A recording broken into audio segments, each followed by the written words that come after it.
ایسا کوئی بھی شخص اگر میرے سامنے آتا ہے، میں کہتا ہوں خدا کے واسطے ہمارا کانٹینٹ کنزوم نہ کریں، نہیں یہ ضروری ہے.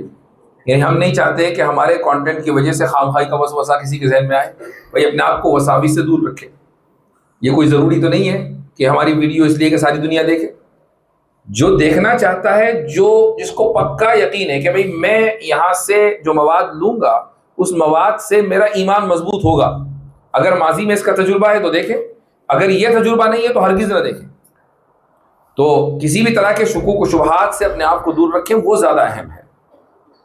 باقی آج کل اکثر یہ دیکھا گیا ہے کہ فیمنزم اور یوسیسی کا جو معاملہ ہے وہ ریاضتی مساوات یعنی میتھمیٹیکل ایکوالٹی کے اوپر مبنی ہے. اور آج کل ہمارے لیے بھی مشکل یہ ہے کہ ہم نوجوان طبقے کو اور نئی نسلوں کو یہ کیسے سمجھائے کہ اسلام ایکوالٹی اور جسٹس دونوں الگ الگ چیز ہیں. وہ طبقہ یہ سمجھتا ہے کہ ایکوالٹی ہی سب کچھ ہے، ایکوالٹی ہی جسٹس سمجھتا ہے، اور قرآن آیات کو ہم ان کے سمجھ کے اعتبار سے ان کے سامنے کیسے بیان کر سکتے ہیں. اور دوسرا سوال میرے آپ سے یہ ہے کہ تحفظ الملاحدہ کی دوسری بیچ کا آغاز کب سے ہوا؟ آپ کے پہلے سوال کا مختصراً جواب دینا چاہوں گا. آپ کے ملک نے آپ کو کچھ حقوق دیے ہیں، اور ان حقوق اور ان دائروں میں رہتے ہوئے آپ وہ مطالبے کر سکتے ہیں، چاہے وہ کوئی ایسا قانون ہو کہ جس کو آپ یہ سمجھتے ہو کہ بھئی یہ قانون ہمارے خلاف ہے، تو اسی دستور نے آپ کو یہ حق بھی دیا ہے کہ آپ قانون کے دائرے میں رہتے ہوئے آواز اٹھائیں، اور بس اتنا ہی آپ کی ذمہ داری ہے. یہ حدیث مجھے اس موقع پر یاد آئی ابو سعید الخدری رضی اللہ عنہ کی، کہ مروان جب خطبہ دینے کے لیے، عید کا خطبہ دینے کے لیے عید کی نماز سے پہلے ممبر پر چڑھ رہے تھے، تو ایک شخص نے یہ کہا کہ ارے یہ کیا کر رہے ہیں آپ، خطبہ تو بعد میں ہوتا ہے. تو مروان نے کیا کہا؟ انہوں نے کہا کہ قد تم یا قد قضی ما ہنالک، جو پہلے ہوتا تھا وہ پہلے ہوتا تھا، اب نئی بات شروع ہوگی. تو ابو سعید الخدری رضی اللہ عنہ نے فوراً، وہ بھی موجود تھے اس مجلس میں. اب آپ دیکھ لیں کہ جس شخص نے تنقید کی مروان پر، وہ صحابی نہیں تھے، اور ابو سعید خدری رضی اللہ عنہ ایک سینئر صحابی ہیں، مجلس میں موجود ہے، لیکن انہوں نے تنقید نہیں کی. تو کیا آج کوئی یہ کہہ سکتا ہے کہ بھائی تنقید تو ابو سعید خدری کو کرنی چاہیے تھی؟ یہ ایک عام آدمی جس کا نام بھی ہمیں نہیں پتا وہ تنقید کر رہا ہے. ابو سعید خدری رضی اللہ عنہ نے آگے پڑھ کر یہ تائید کی کہ اما ھذا، کہ جہاں تک اس شخص کی بات ہے تو جو حق اس کے اوپر عائد ہوتا تھا، یعنی منکر کو منکر سمجھنے کا، اس نے اس ذمہ داری کا اظہار کر دیا. باقی اب اس سے آگے بڑھ کر ہاتھ پکڑ کر روکنا یہ اس کا کام نہیں ہے. حضرت ابو سعید الخدری نے وہ حدیث بیان کی کہ جس میں رسول اکرم صلی اللہ علیہ وسلم کا ارشاد ہے کہ اگر تم کوئی منکر دیکھو، من رأى منکم منکرا فلیغیرہ بیدہ، وہ جو پوری حدیث ہے کہ اگر استطاعت ہے ہاتھ پکڑ کر روکنے کی تو ہاتھ پکڑ کر روکو، یہ استعداد نہیں ہے تو کم سے کم اس کا اظہار کرو، اور یہ بھی استعداد نہیں ہے تو دل سے برا جان. تو اب یہ تو آپ لوگ طے کریں گے کہ کس درجے میں ہے. یہ ہے کہ جس دائرے میں آپ کو آواز اٹھانے کی اجازت ہے، آپ نے جب وہ آواز اس دائرے میں رہتے ہوئے اٹھا دی تو جو حق تھا، جو ذمہ داری تھی، اس ذمہ داری سے آپ نکل چکے. رہی یہ بات کہ کیا نظریہ بھی ہم اس مسئلے پر بات نہیں کر سکتے؟ بالکل کر سکتے ہیں. نظریاتی طور پر کہ ایکوالٹی کی اہمیت ہے یا جسٹس کی اہمیت ہے، میں نہیں سمجھتا کہ دنیا کے کسی بھی ملک کا کوئی بھی قانون آپ کو اس بات سے روکتا ہو کہ نہیں آپ ایکوالٹی ورسز جسٹس پر بات نہیں کر سکتے. نہیں روکتا ہے. آپ عوام کو، لوگوں کو، نوجوانوں کو بتائیں کہ ایک میتھمیٹیکل ایکوالٹی کی کوئی اہمیت نہیں ہے جب تک جسٹس نہ ہو. جسٹس، اگر آپ یہ سمجھتے ہیں کہ میتھمیٹیکل ایکوالٹی جسٹس تک پہنچنے کا ایک راستہ ہے تو یہ سراب ہے، یہ ایک خواب ہے، یہ ایک حقیقت نہیں ہے. اور آپ مثالوں کے ذریعے دسیوں بیسیوں مثالیں موجود ہیں کہ جن کے ذریعے آپ یہ سمجھا سکتے ہیں کہ mathematical equality is not the way to achieve justice. جو دوسرا آپ کا سوال ہے وہ یہ کہ تحفظ الملاحدہ کا دوسرا بیچ نہیں شروع ہوگا. ہاں، الحاد سے متعلق کچھ نئے کورسز ہیں، انشاءاللہ اس کو مہینے 2 مہینے میں لانچ کریں گے، شارٹ کورسز انشاءاللہ.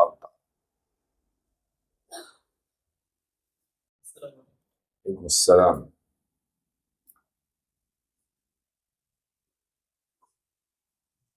مفتی صاحب، میرا سوال یہ ہے کہ جدید اعتزال سے کس طریقے سے نکلا جائے، اور اس کے مقابل جو شریعت ہے، میں جس جگہ پر عبادت کراتا ہوں وہاں زیادہ تر جو لوگ ہیں وہ شریعت والے ہیں، اور اکثر و بیشتر ایسے بچے دیکھے گئے ہیں جو ہمارے پیچھے نماز پڑھتے تھے اور کچھ وقت کے بعد وہ شریعت میں چلے جاتے ہیں۔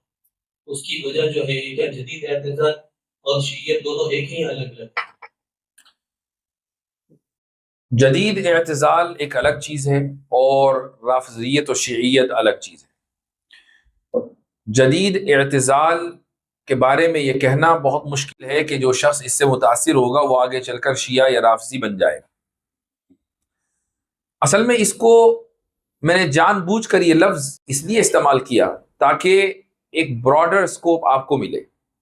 میں اگر جدید اعتزال کے لیے وہ لفظ استعمال کروں کہ جس سے آپ کے کان مانوس ہیں تو ہم نے ایک براڈر اسکوپ کو نیرو کر دیا، اور پھر ذہن میں یہ بات آئے گی کہ رد فلاں کے اوپر جو فلاں نے کتاب لکھی ہے نا بس وہی پڑھ لو کافی، اور یہ علمی تیاری کے لیے ایک اچھا منہج نہیں ہے کہ رد فلاں پر فلاں کی کتاب۔ آپ ڈائریکٹ اس آدمی کی لکھی ہوئی کتابیں یا اس نظریے کے لوگوں کی لکھی ہوئی کتابیں پڑھیں، اور اس وقت پڑھیں جب آپ کے اپنے اصول پکے ہو چکے ہوں۔ تو میں نے اسی لیے میں ابھی بھی استعمال کر سکتا ہوں، لیکن میں نہیں چاہتا ہوں کہ وہ اصطلاح استعمال ہو۔ جدید اعتزال کا رد یہ کافی ہے۔ ہاں، جدید اعتزال کا آغاز اس ملک میں کہاں سے ہوا ہے اس کی نشاندہی ہو سکتی ہے۔ وہ آغاز ہوا ہے سید احمد خان سے۔ سید احمد خان کے بارے میں سنا ہے آپ نے؟ کون ہے؟ ان کو سید احمد خان نہیں کہا جاتا، ان کو کچھ اور کہا جاتا ہے۔ تو سید احمد خان سے اس جدید اعتزال کا آغاز ہوا ہے، اور آگے چل کر بہت سے وہ لوگ کہ جو ان کی مجلس میں حاضر باش رہتے تھے انہوں نے اس جدید اعتزال کو فروغ دیا ہے، اور کچھ لوگوں نے زیادہ دیا ہے، کچھ لوگوں نے کم دیا ہے۔ کچھ لوگوں نے اتنا فروغ دیا ہے کہ آپ کے لیے یہ فیصلہ کرنا مشکل ہو جائے گا کہ ہم ان کو اہل سنت میں سے مانیں یا نہ مانیں، اور کچھ لوگوں نے کم فروغ دیا ہے کہ کچھ فروعی مسائل میں انہوں نے جدید قدیم اعتزال کا طریقہ اختیار کیا ہے، لہٰذا اس بنیاد پر ان کو اہل سنت سے خارج قرار نہیں دیا جا سکتا۔ تو چیزوں کو جیسی وہ ہیں اس طریقے سے سیکھنے سمجھنے کی ضرورت ہے، بغیر کسی انانیت کے، لیکن غیرت کے ساتھ۔ غیرت ضروری ہے، انانیت قطعاً غلط ہے۔ تو ہمارے یہاں پریشانی یہ آتی ہے کہ ہم چیزیں جیسی ہے ویسی نہیں رکھتے ہیں۔ میں نے ایک مثال دی ہے، وہ یہ کہ آپ اگر بیکٹیریا اپنے ہاتھ پر میگنیفائنگ گلاس سے دیکھنا چاہیں تو وہ اتنا بڑا نظر آئے گا، ایسا لگے گا کہ ایمیزون کے جنگل میں سانپ چل رہے ہیں، اور آپ اس بیکٹیریا کو دیکھ کر ڈر جائیں گے کہ یار یہ میرے ہاتھ کا کیا اثر ہو گیا۔ لیکن اگر آپ میگنیفائنگ گلاس ہٹا دیں گے تو بیکٹیریا غائب ہو جائے گا، لیکن بیکٹیریا ابھی بھی موجود ہے۔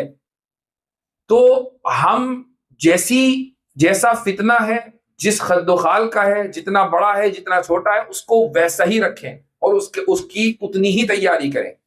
زیادہ مبالغہ آمیزی درست نہیں ہے۔ تو ایک تو بات یہ، دوسرے یہ کہ آپ نے کہا کہ کچھ نوجوان ہمارے یہاں نماز پڑھنے آتے ہیں اور اس کے بعد وہ شیعیت کا شکار ہو جاتے ہیں۔ تو آج کے دور میں اصل میں سوشل میڈیا پہ یہ سارے فتنے چلتے ہیں کہ مختلف لوگ ہیں، یوٹیوبرز ہیں، وہ کوئی اپنی شیعیت کی تبلیغ کر رہا ہے، کوئی اہل بیت کی تقدیس کے نام پر صحابہ کرام رضی اللہ عنہم کی تنقیص کر رہا ہے۔ یہ تمام کے تمام لوگ سوشل میڈیا کے اوپر موجود ہیں، اور میں اکثر کہتا ہوں کہ فتنہ جس راستے سے آیا ہے اسی راستے پر جا کر فتنے کا مقابلہ ہوگا۔ تو اگر کوئی شخص یوٹیوب پر بیٹھ کر اس طرح کی بات کر رہا ہے تو مثبت انداز میں نے اس لیے کہا کہ آپ اگر چیخیں گے چلائیں گے تو آپ کی بات سنی نہیں جائے گی۔ جو جتنا چیختا ہے اتنا ہی کم اثر انداز ہوتا ہے، جو جتنا روانی کے ساتھ اور اچھے انداز سے، مثبت انداز سے گفتگو کرتا ہے، بغیر چیخے چلائے کودے، وہ اتنا ہی اثر انداز ہوگا، اتنا ہی اس کی بات مؤثر ہوگی۔ یہ کودنے کا لفظ بھی میں نے جان بوجھ کے نہیں استعمال کیا ہے، چونکہ بعض مقررین کودے بغیر نہیں مانتے۔ تقدیر شر کے تعلق سے دو تین باتیں لکھی تھیں، کوئی بچوں کو پڑھا رہا تھا، دوران جیسے بچے نے کہا کہ بولا جو تقدیر خیر ہے، جو تقدیر شر ہے، جو تقدیر خیر کی نسبت اللہ کی طرف کرنا، یہ تو اس کے شان کے مطابق ہے، لیکن تقدیر شر کی نسبت اللہ کی طرف کرنا یہ اللہ کے شان کے خلاف ہے، کیونکہ اللہ تو سراسر پاک ہے، ہر چیز کا فیصلہ اچھا ہی کرتا ہے۔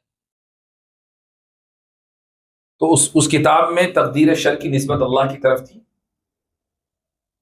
انہوں نے تفسیر نہیں لکھی ہے، صرف مبہم لکھا ہے کہ تقدیر شر اور تقدیر خیر اللہ کی طرف سے۔ خیر اور شر کے تعلق سے جو صحیح موقف ہے وہ یہ ہے کہ اللہ نے شر مطلق کو کی تخلیق کی ہی نہیں ہے، اللہ نے شر مطلق کی تخلیق کی ہی نہیں ہے، شر نسبی موجود ہے، یعنی ہر کام میں جو بظاہر آپ کو شر نظر آ رہا ہے آخر میں جا کر وہی کام خیر نظر آئے گا، یہاں تک کہ ابلیس کی تخلیق میں بھی شر مطلق نہیں ہے۔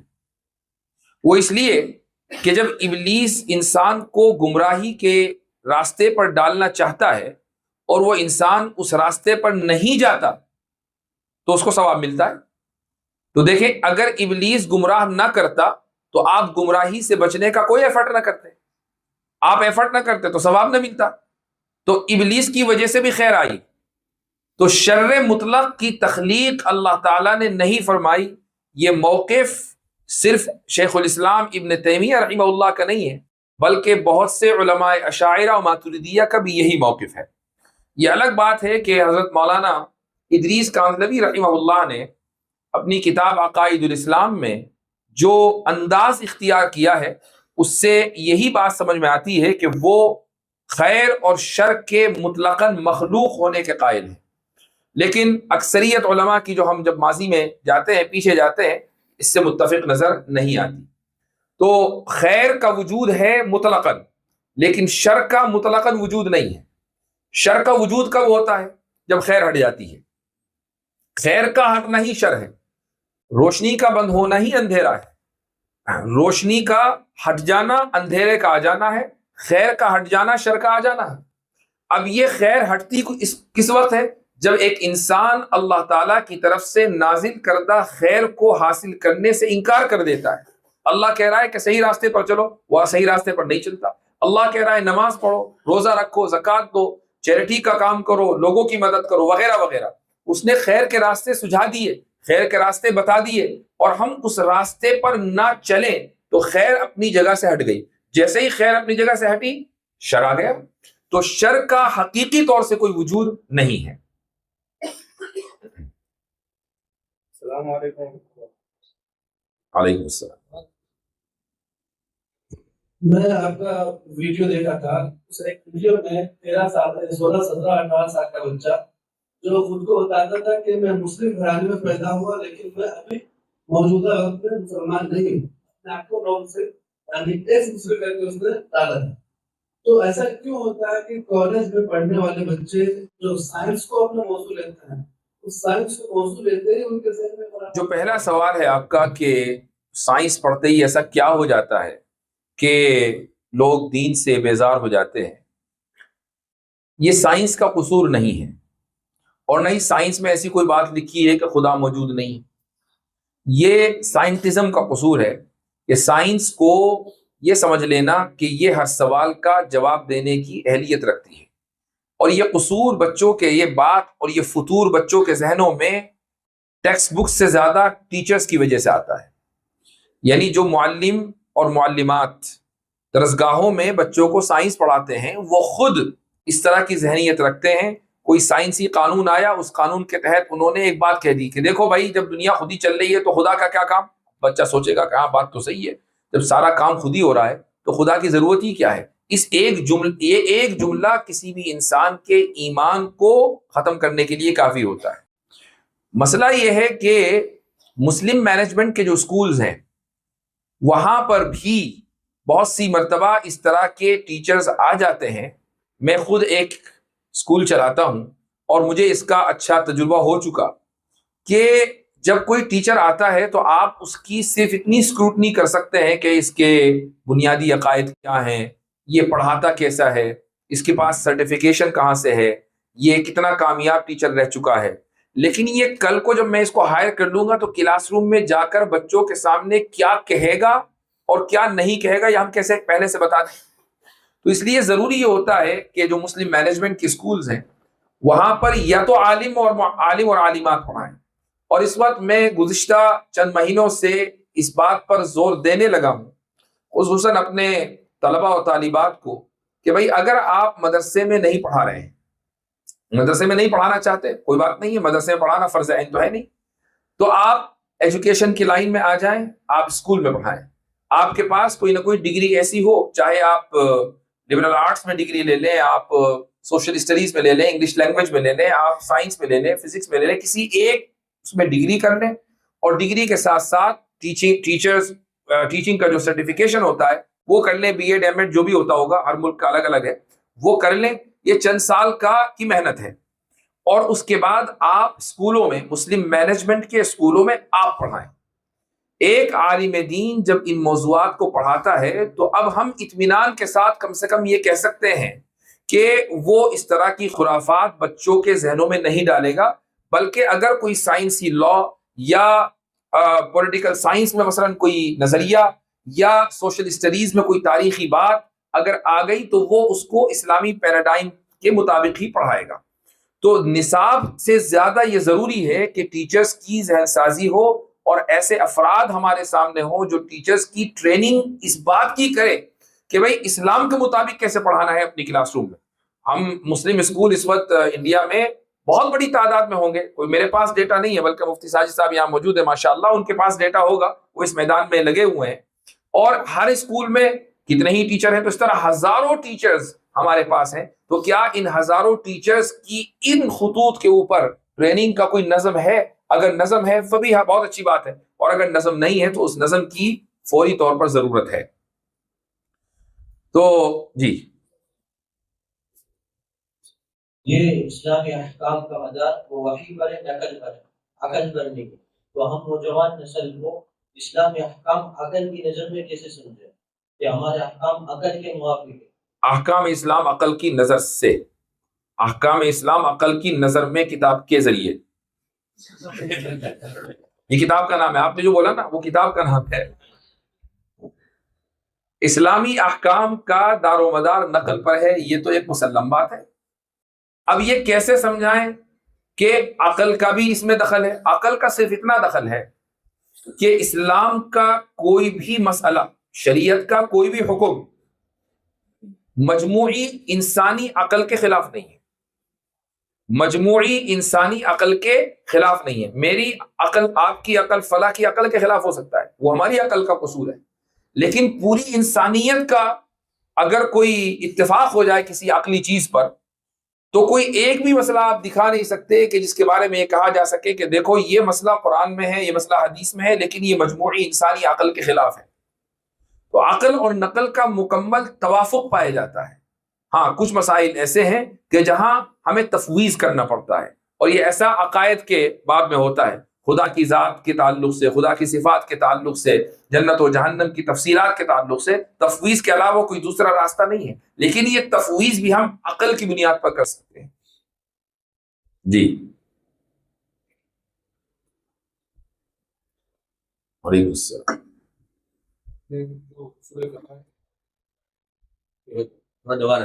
دبائے رکھیں اور قریب کر لیں. جدید اعتزال کے رد میں اصول فقہ کے متعلق آپ نے بتایا، تو جدید اعتزال کے رد کے لیے اصول فقہ کو ہم کیسے کام میں لا سکتے ہیں، اس کا کیا تعلق وہ ذرا سا.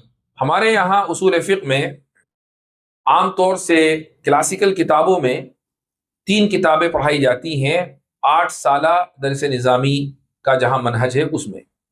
پہلی کتاب اصول الشاشی، دوسری نور الانوار اور تیسری حسامی. اچھا یہاں مجمع میں جو حضرات بیٹھے ہوئے ہیں وہ اگر یہ احسان کریں اور مجھے بتائیں ہاتھ اٹھا کر کہ آپ میں سے اصول الشاشی مکمل کتنے لوگوں نے پڑھی ہے؟ ٹھیک، مکمل کی بات ہو رہی ہے. ٹھیک، تو دیکھیں یہاں ایک بڑا مجمع وہ ہے جو اصول الشاشی مکمل نہیں کر سکا. اچھا نور الانوار مکمل کتنوں نے پڑھی؟ اور کم ہو گئے. اور حسامی مکمل کتنوں نے پڑھی ہے؟ تو اس پورے مجمع میں 7 8 10 لوگ جنہوں نے نور الانوار مکمل پڑھی ہے، 10 لوگ جنہوں نے حسامی مکمل پڑھی ہے. تو کلاسیکل کتابوں میں اصول الفقہ کی اصول الشاشی ہے کہ جن میں شاید 50 لوگ ایسے ہوں گے کہ جنہوں نے اس کتاب کو مکمل پڑھا ہے. جہاں تک میری بات ہے، میں بھی اسی گروپ میں شامل، میں نے بھی نہیں پڑھی. یعنی جب ہمیں پڑھائی گئی اصول الشاشی تو اصول الشاشی تو مکمل ہو گئی تھی، نور الانوار مکمل نہیں ہوئی، چونکہ نصاب میں اگرچہ تھی لیکن اس وقت کچھ مسئلہ تھا، وہ مکمل نہیں ہو پائی مدرسے میں، اور حسامی مکمل تھی ہی نہیں نصاب میں. تو اب کیا کریں؟ میرا ایک جملہ ہمارے دوستوں میں اور احباب میں چل گیا کہ بھائی اگر کسی کتاب کو پڑھنا ہے تو اس کو پڑھا دو. تو مجھے جب محسوس ہوا کہ اس کتاب کو پڑھنا چاہیے، میں نے وہ کتاب پڑھانی شروع کر دی. نور الانوار الحمدللہ مکمل پڑھائی، اور حسامی کے بھی اکثر مباحث پڑھا دیے. تو پڑھا کر یہ فائدہ ہوتا ہے کہ بہت سی باتیں ذہن میں ٹک جاتی ہیں. نور الانوار میں اور حسامی میں دونوں میں باب القیاس بے انتہا اہمیت کا حامل ہے، اور خصوصاً وہ مباحث کے جہاں شرط و مشروط، علت و معلول، سبب و مسبب، اشارہ ذو الاشارہ، علامت ذو العلامت، یہ تمام مباحث جہاں آئے ہیں یہ بے انتہا اہمیت کا حامل ہیں. اور جدیدیت کے موضوعات پر جب ہم عقلی گفتگو کرتے ہیں تو وہاں یہ موضوعات کام آتے ہیں. کیسے آتے ہیں یہ اسی وقت آپ کو پتہ چلے گا جب آپ خود مطالعہ کر لیں گے. تو آپ خود مطالعہ کریں، اگر پہلے نہیں پڑھ سکے مدرسے میں تو کوئی بات نہیں، نور الانوار تو آپ خود سے ہی پڑھ سکتے ہیں. حسامی میں تھوڑا تاکید ہے، لیکن نور الانوار تو بہت آسان کتاب ہے. اور خصوصاً آپ اگر آپ کے ویڈیوز کافی دیکھتے ہیں ماشاءاللہ، اور اس کے آپ کی جو خدمات ہیں اس کو سراہا ہے. آپ بارک اللہ فیک، صاحب ہیں، اسلام صاحب ہیں، دعا کرتے رہیں. سراہنے کے علاوہ دعا ضروری ہے. آمین. سوال یہ ہے کہ اعتقادی ارتداد جو ہے وہ تو بظاہر سمجھ میں آیا ہے اس سے بچا جا سکتا ہے، لیکن فکری ارتداد جو ہے اس کے لیے بچنے کی شکلیں تو بعض مرتبہ گھروں کے اندر ہی چیز دیکھنے کو ملتی ہے، اور کچھ اسلام کے احکام ایسے ہوتے ہیں جن سے انسان جو ہے وہ بس منہ پھیر لیتا ہے، سمجھ میں نہیں آتی یہ بات. اور وہ ارتداد جو ہے وہ گھروں کے اندر بھی، علماء کے گھروں کے اندر بھی جو ہے وہ بڑھتے جا رہے ہیں. تو ایسی کوئی کتاب جو جس کے ذریعے پڑھ کر کے جو ہے وہ میں ایک سوال آپ سے کرتا ہوں. آپ نے کہا کہ علماء کے گھروں میں بھی ارتداد بڑھتا چلا جا رہا ہے، ایسے کتنے کیسز آپ کے علم میں ہیں؟ فکری ارتداد کی بات ہے کہ جو فکری ارتداد سے مراد کیا ہے؟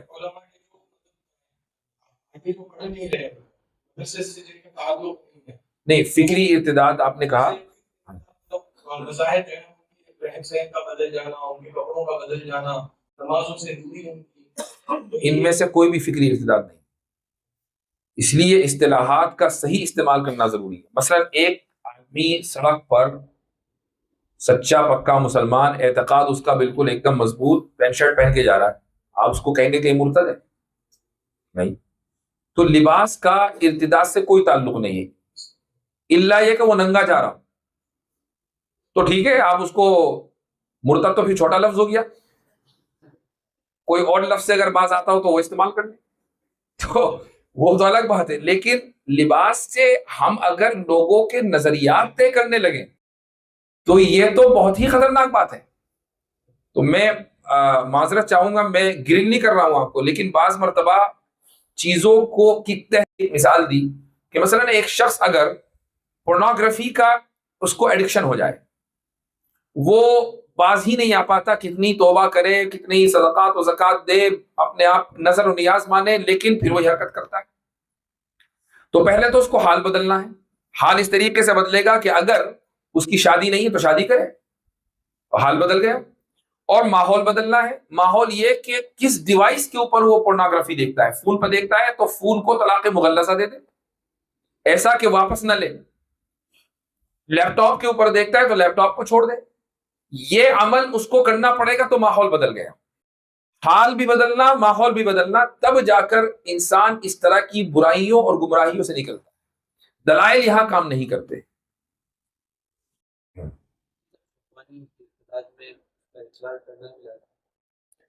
ہاں، یہ ایک اہم سوال ہے کہ شہوانی ارتداد میں اس کا اقرار کرنا بھی لازمی ہے یا نہیں. مثلاً ایک لڑکی کسی کے ساتھ بھاگ گئی اور اس نے یہ نہیں کہا کہ میں نے اسلام چھوڑ دیا ہے، بس وہ بھاگ گئی، اس کے ساتھ نکاح کر لیا، تو اس نکاح کو شریعت قبول نہیں کرتی ہے، اس کو زنا قرار دیتی ہے۔ لیکن کیا ایسے شخص کو، ایسی لڑکی کو یہ کہا جائے گا کہ یہ مرتدہ ہو گئی؟ نہیں۔ ارتداد کے لیے ضروری ہے کہ وہ یہ اقرار کرے کہ میں اس عمل کو بالکل درست سمجھتی ہوں، یہ اسلام میں حلال ہے، اسلام میں حلال ہے۔ استحلال کا مطلب یہ ہوتا ہے کہ اسلام میں حلال سمجھنا، ورنہ تو پھر ہر گنہگار استحلال کا مرتکب ہوگا۔ گناہ آدمی جب کرتا ہے تو وہ اس کو خواہش کی بنیاد پر بھی اگر کرے تو اس کو استحلال نہیں کہا جاتا۔ ایک آدمی جھوٹ بولے اور یہ کہ اسلام میں جھوٹ بولنا حلال ہے، اب کافر ہوگا۔ جھوٹ بولنے سے کافر نہیں ہوگا۔ زنا کرنے والا زنا کرنے سے کافر نہیں ہوتا، زنا کو حلال سمجھنے سے کافر ہوتا ہے۔ تو اس لیے یہ بھی بہت اہم ہے کہ ہم جب لفظ استعمال کریں تو اس کے معنی کیا ہے اور کس سیاق و سباق میں اس لفظ کو استعمال کیا جا رہا ہے تبھی استعمال کریں۔ بہت سی مرتبہ یہ ہوتا ہے کہ ہم نے کوئی لفظ استعمال کیا، ہماری وجہ سے وہ بندہ ارتداد کا شکار ہو گیا، ہم نے کہا ارے یہ لڑکی تو مرتد ہو گئی، اس کا کوئی پروگرام، کوئی پلاننگ ارتداد کی نہیں تھی، اس کو پتا چلا کہ میرے والدین یا پورا شہر، پوری سوسائٹی مجھے مرتد سمجھتا ہے، اب میرے لیے دروازے بند ہو گئے واپس جانے کے، تو واپس کیسے آئی؟ جی ہاں،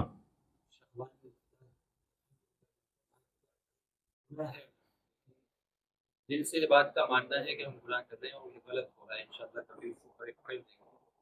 یہ ارتداد بھی الحمدللہ ہمارے میں۔ ہاں یہ ممکن ہے، مائک چونکہ نہیں اس لیے میں ان کی بات پہنچا دوں۔ یہ کہہ رہے ہیں کہ ہمارے معاشرے میں شہوانی ارتداد بھی نہ کے برابر ہے، کیونکہ ایسی لڑکیاں یا ایسے افراد یہ اقرار نہیں کرتے ہیں کہ ہم نے اس کو درست سمجھا ہے۔ ایسا امکان ہے، میرے پاس اس کا کوئی ڈیٹا موجود نہیں ہے اور بغیر ڈیٹا کے رائے دینا یہ مناسب نہیں ہوگا۔ اگر یہ ڈیٹا ہمارے علماء کے پاس یہاں موجود ہے تو بہت اچھی بات ہے۔ جی ایک صاحب یہاں بیچ میں کھڑے ہو رہے تھے، جی فرمائیے۔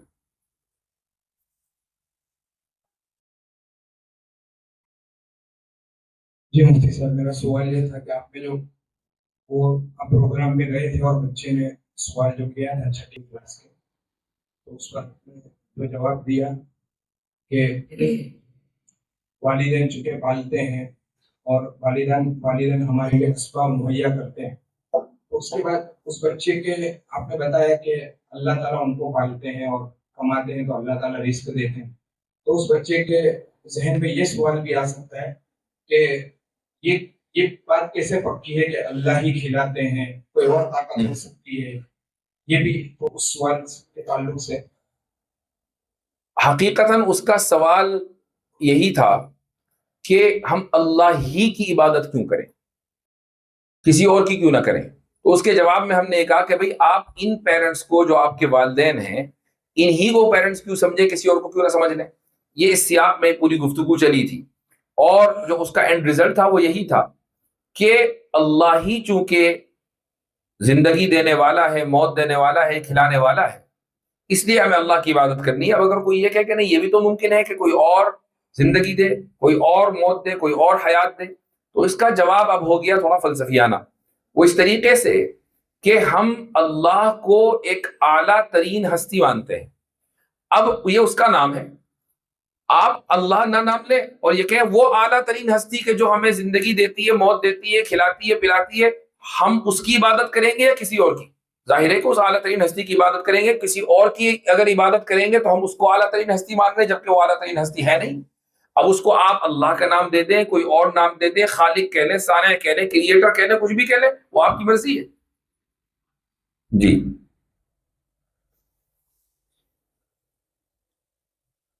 السلام علیکم۔ وعلیکم السلام۔ جس کا کل آپ کا پروگرام اس میں سوال جواب کے چھٹے موقع پر ایک سائل نے ہم سے سوال کیا تھا کہ ہم مقاصد میں بچوں کی عقائد کی کون سی کتاب پڑھانے کی ساتھ کریں، تو اس کے جواب میں آپ نے یہ کہا تھا کہ عقائد کے تعلق سے جو ہے مختلف، لیکن آپ کو دین کے نام پر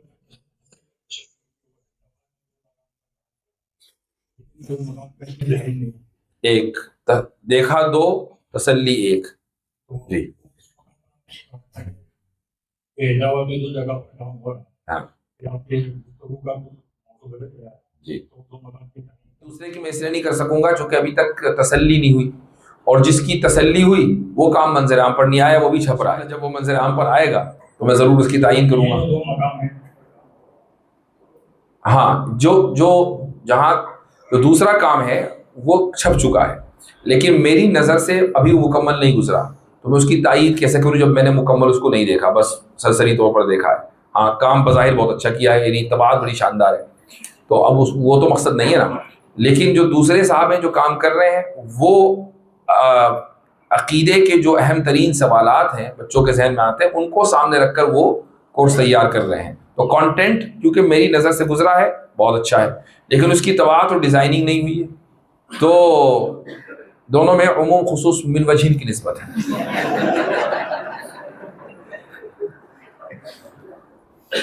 جی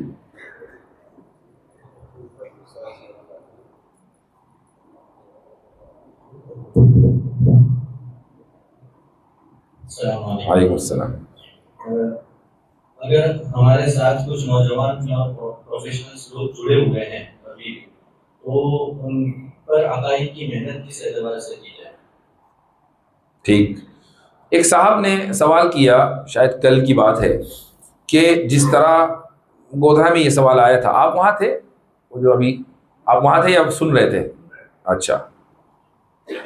تو وہاں یہ سوال آیا کہ جس طرح ہم مساجد میں تبلیغی جماعت کی ترتیب کے تحت فضائل اعمال وغیرہ کی باقاعدہ ہم مجالس کا انعقاد کرتے ہیں روزانہ کی بنیاد پر، تو کیا اس طرح کی کوئی ارینجمنٹ عقیدے کی کتاب کے تعلق سے اس طرح کا کوئی ارینجمنٹ ہو سکتا ہے یا نہیں؟ تو بالکل ایسا ہونا چاہیے. اگر عصر کے بعد کا وقت اس کام کے لیے مختص ہے کہ کچھ اعمال کے فضائل سن لیے جائیں، تو پھر مغرب کے یا عشاء کے بعد کا وقت اس کام کے لیے بھی مختص ہونا چاہیے کہ بھائی یہ فضائل تو اس وقت کام کریں گے نا جب عقائد درست ہوں. عقائدی بندے کے درست نہیں ہے تو پھر فضائل کیا کرے گا لے کے؟ تو اس لیے ایسی کوئی کتاب ضرور منتخب کر لی جائے کہ جس کی باقاعدہ قرأت ہو، اور مسجد میں جو افراد آ رہے ہیں نماز پڑھنے وہ ان حلقوں میں شریک ہوں، ان کو ترغیب دی جائے. ابتداءً 2 لوگ 4 لوگ 5 لوگ 10 لوگ ہی تو ہوں گے، لیکن میں الحمدللہ ایسے افراد کو جانتا ہوں کہ جن کے حلقوں میں 100 200 لوگ ہیں، عقائد کی محنت وہ اتنی تیزی کے ساتھ اور مضبوطی کے ساتھ کر رہے ہیں. ایک صاحب نے ہندی میں کتاب لکھی ہے، اور عام نوجوانوں کے لیے جو اردو نہیں جانتے ہیں، میرے قریبی دوستوں میں سے ہیں، وہ میں ریکمینڈ کر سکتا ہوں. اسی طریقے سے اگر کوئی کتاب اکابر میں کسی کی آپ پڑھانا چاہیں تو حضرت مولانا ادریس کاندھلوی رحمہ اللہ کی عقائد الاسلام ایک اچھی کتاب ہے، اس کو درسن پڑھایا جا سکتا ہے. جی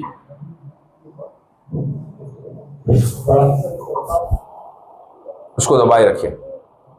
پڑھا لکھا جو طبقہ ہوتا ہے ان کو سمجھانے کے لیے جو اصطلاح استعمال کیا جاتا ہے، جیسا کہ پیراڈائم، اسی طریقے سے اومنی پریزنٹ، انٹل کانٹینٹ، اس طریقے کی جو اصطلاح سیکھی جاتی ہے وہ کہاں سے سیکھی جاتی ہے؟ جہاں سے آپ نے سیکھی، آپ مجھے بتائیں کہاں سے سیکھی؟ ویڈیوز کا بس وہیں سے سیکھی جائیں گی. تو بھائی آج کے دور میں تو یہ سوال کہ میں کہاں سے سیکھوں، یہ سوال irrelevant ہو چکا ہے. ٹھیک ہے، انفارمیشن پوری ہے. تعلیم و تعلم کا مطلب یہ نہیں ہوتا کہ جو بھی انفارمیشن ہے وہ آپ علم سمجھ کر حاصل کر لیں. ہاں لیکن اگر کسی استاذ کے تحت، کسی پڑھے لکھے کے تحت آپ کام کر رہے ہیں، یا آپ کے پاس بنیادی معلومات ہیں، مثلا آپ انگریزی بھی جانتے ہیں، آپ عربی بھی جانتے ہیں، اردو بھی جانتے ہیں، اب آپ کو یہ سمجھنا ہے کہ بھئی واجب الوجود کو ہم انگریزی میں کیا کہیں گے. آپ نے چیٹ جی پی ٹی پہ ڈالا واجب الوجود کو انگریزی میں کیا کہیں گے، چیٹ جی پی ٹی سے پوچھا، اس نے کہا نیسیسری بینگ. ٹھیک، اور آپ پہلے سے انگریزی جانتے ہیں، تو کیا آپ کو کنفیوژن ہوگا کہ نیسیسری کے معنی تو نیسیسری نہیں آتے، ضروری نہیں آتے؟ نہیں، نیسیسری کے معنی ضروری کے آتے ہیں، واجب کے آتے ہیں، اور بینگ کے معنی آپ جانتے ہیں. تو اب آپ کو پتہ چل گیا کہ واجب الوجود کا ترجمہ نیسیسری بینگ ہے. اب یہ منہج اس کے لیے نقصان دہ ہے جو انگریزی نہیں جانتا. وہ یہ کہے گا، چیٹ جی پی ٹی سے پوچھے گا واجب الوجود کو کیا کہیں گے، اور چیٹ جی پی ٹی نے سمجھ لیجئے کہ چیٹ جی پی ٹی میں مثلاً ملحدین ڈیٹا بھر رہا ہوں، ویسے ایک سیناریو دے رہا ہوں، اور انہوں نے مسلیڈ کرنے کے لیے واجب الوجود کا ترجمہ پاسبل بینگ کر دیا، اور چیٹ جی پی ٹی بتایا کہ نہیں اس کو پاسبل بینگ کہتے ہیں، اور آپ کو انگریزی نہیں آتی تو آپ غلط اصطلاح استعمال کریں گے، تو اس کو بھی اے آئی کو استعمال کرنا بھی آنا چاہیے کہ کیسے اے آئی کو ہم استعمال کریں اور اس سہولت سے فائدہ اٹھائیں۔ یہ آپ پہلے کر لیں، پہلے کھڑے ہوئے تھے جی۔ وعلیکم السلام۔ اللہ تبارک و تعالیٰ نے قرآن مجید میں موسیٰ علیہ السلام کے ساتھ جو بحیرہ کا واقعہ ہے اس کو مختلف صورتوں کے اندر مختلف الفاظ کے اندر بیان نہیں ہے، حالانکہ واقعہ ایک ہی ہے، تو کوئی معترض اگر یہ اعتراض کرے کہ اس وقت اللہ تبارک و تعالیٰ نے کون سے الفاظ بولے، ہر جگہ پہ الفاظ جدا جدا ہیں، اس کو کس طریقے سے جواب دیں؟ اللہ سبحانہ و تعالیٰ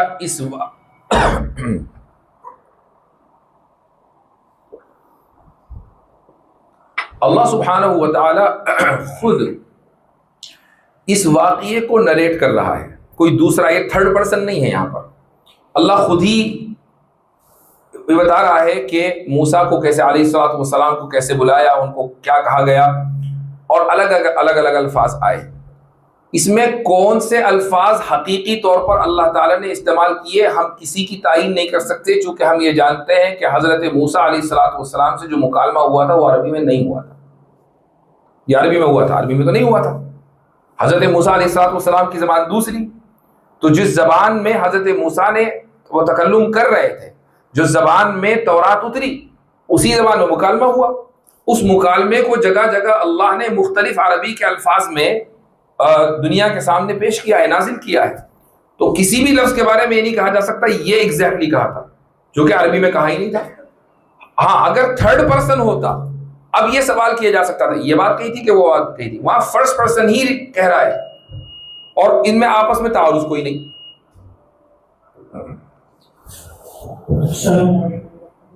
آخری سوال ہے، اس کے بعد انشاءاللہ کیونکہ اذان کا وقت بھی ہو گیا ہے جی۔ علیکم السلام۔ میرا ایک سوال یہ ہے کہ جیسے آپ جیسے حضرت اس فیلڈ میں کام کرتے ہیں، جو مطلب پڑھ کے ہم کنزیوم کرتے ہیں تو اس کے بعد پھر ہمارے دماغ کے اندر بھی ایک جنگ شروع ہو جاتا ہے، سوال جواب ہمارے دماغ کے اندر بھی شروع ہو جاتے ہیں، تو کیا یہ سب کے ساتھ ہوتا ہے، یہ ایک کم علمی ہے؟ ایسا کوئی بھی شخص اگر میرے سامنے آتا ہے، میں کہتا ہوں خدا کے واسطے ہمارا کانٹینٹ کنزیوم نہ کریں، نہیں یہ ضروری ہے، یعنی ہم نہیں چاہتے کہ ہمارے کانٹینٹ کی وجہ سے خامخواہی کا وسوسہ کسی کے ذہن میں آئے، بھائی اپنے آپ کو وساوس سے دور رکھے۔ یہ کوئی ضروری تو نہیں ہے کہ ہماری ویڈیو اس لیے کہ ساری دنیا دیکھے، جو دیکھنا چاہتا ہے، جس کو پکا یقین ہے کہ بھئی میں یہاں سے جو مواد لوں گا اس مواد سے میرا ایمان مضبوط ہوگا، اگر ماضی میں اس کا تجربہ ہے تو دیکھیں، اگر یہ تجربہ نہیں ہے تو ہرگز نہ دیکھیں۔ تو کسی بھی طرح کے شکوک و شبہات سے اپنے آپ کو دور رکھیں، وہ زیادہ اہم ہے۔ باقی سب لوگوں کے ساتھ ایسا ہوتا ہے یہ نہیں ہوتا، میرے پاس حقیقتاً ایسا کوئی ڈیٹا نہیں ہے، لیکن مجھے ایسا لگتا ہے کہ اکثریت کے ساتھ ایسا نہیں ہوتا ہوگا، تبھی تو آپ لوگ سارے مجھے سننا ہے۔ جزاک اللہ۔